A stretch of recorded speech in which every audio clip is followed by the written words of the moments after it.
Early this morning, the Senate approved a budget resolution for President Biden's $1.9 trillion stimulus package by a vote of 51 to 50. Vice President Kamala Harris had to cast the tie-breaking vote there. Earlier today, President Biden spoke from the White House about that package. I've met with Republicans. There's some really fine people who want to get something done, but they're just not willing to go as far as I think we have to go. I'm not cutting the size of the checks. They're going to be $1,400, period. That's what the American people were promised. All right, joining us again is Kevin O'Leary, chairman of O'Shares ETFs, Mr. Wonderful himself. So you've been, I'm sure, tracking all the news coming out of the Senate today, Kevin. As part of that package, as it stands right now, those stimulus checks would not be extended to illegal immigrants. It's been a sticking point, especially for some Democrats. What are your thoughts on that? I actually think we're at a point now where we have to be careful. We're almost putting too much stimulus into the market and into the economy. You've got to remember there's still $1 trillion from the first package still unspent. So we're really talking about $3.9 trillion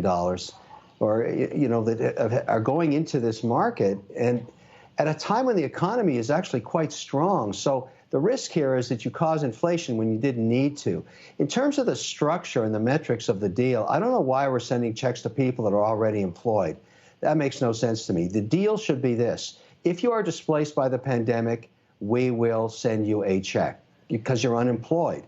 I don't want to see any more PPP. I personally feel, having lived through that and watched what happened to it, that 50% of it was wasted. And I have a lot of companies that took it that'll go out of business no matter how many PPPs they get, because consumer preferences have changed and they're never going to come back. That's the nature of the digitized economy. America 2.0 is emerging. So I wouldn't put money into that either. No more bailouts for airlines. We have too many airlines in terms of capacity, because business spending will be down somewhere between 20 and 25% for years to come.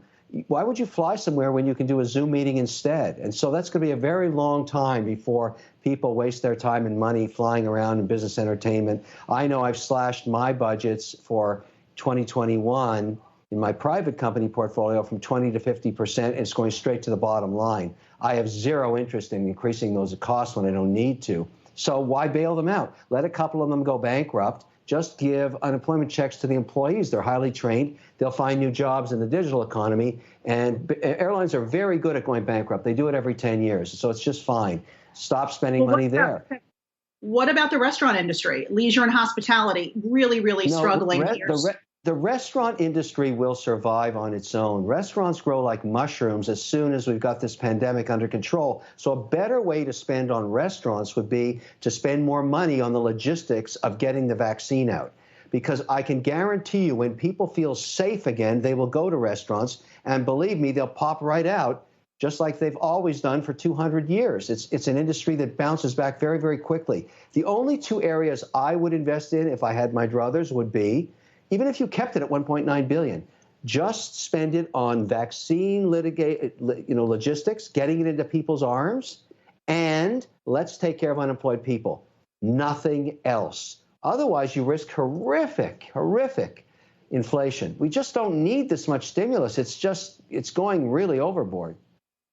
Well, what about, some of these restaurant owners hearing your words are thinking, you know what, I don't have time is of the essence, and I don't have the time to wait for the vaccine to get here and for people to feel comfortable to come to my restaurant. What do you say to them? Let's take care of the employees of the restaurants, the waiters, the people that do the work. Let's give them the unemployment checks. I don't want to bail out every owner of every business. Why? That's not how the markets work. I have lots of food services businesses that are going bankrupt right now. And the ones that are going to survive will be the ones that should come back because they're still relevant. Now, if I had a restaurant near or close to a B-grade mall that's being shut down, that's probably not going to work. Or if I'm providing food services to movie theaters, probably not going to work, because consumers' preferences have changed. I think we're going to end up with probably only 500 malls left in America. Look at Amazon's numbers. They grew by over $100 billion in just 90 days in sales. They were actually $125 billion. You think people want to go back to a B-grade mall? I don't think so. They want to order their stuff and have it delivered to their homes. That's my whole concept of investing now, is to figure out where this digital pivot's occurring. I'd like to take care of everybody that works in a restaurant that's unemployed. I do not want to bail out every restaurant owner. I'm sorry. All right. To your point, if some people get checks here, even though they do have jobs, because the way this is structured right now, they would be getting those checks. If they're amongst the lucky does that ones, even make sense to you? Does that make sense to you? Why? Why are we doing that? Right. I mean, that's what they're debating right now in Congress. But if that were to happen, well, I hope so. I hope so, because somebody should put up their hand and say, wait a minute, what do we need to give money to in an emerging economy that's coming out of this mess? When people are employed, let's take care of the unemployed people. Let's give the unemployed people more money. They're the ones that are really hurting, not people sitting at home with jobs. That seems ridiculous to me. You have to wonder even if that money is going to come back into the economy, right? Because maybe people will sit on that money. Maybe people are going to save that money and not inject it and spark the economic recovery. So what would your advice be to somebody who gets that check and maybe doesn't need to pay the rent or the utility bill with it? What should they do with that check? They should send it back to the government, but they're not going to do that. I mean, that's what's so crazy about this. When you have a blunt instrument like a $1.9 trillion, stimulus package, probably 30% of it is completely wasted. I mean, there's no test in terms of whether somebody should get that check or not. We're just sending everybody free money from a helicopter. That's not a great idea. That's not the best way to do this. When you've got tens of millions of people that have no jobs, they're the ones we should be taking care of. And certainly ask anybody that wants a vaccine right now if they would like to see more money spent on logistics to provide that vaccine. The whole country is waiting to get vaccinated, at least the ones that want the vaccine, and we can't do it. And we're sending checks to people that already have jobs in the meantime. Just seems crazy. It's nonsensical.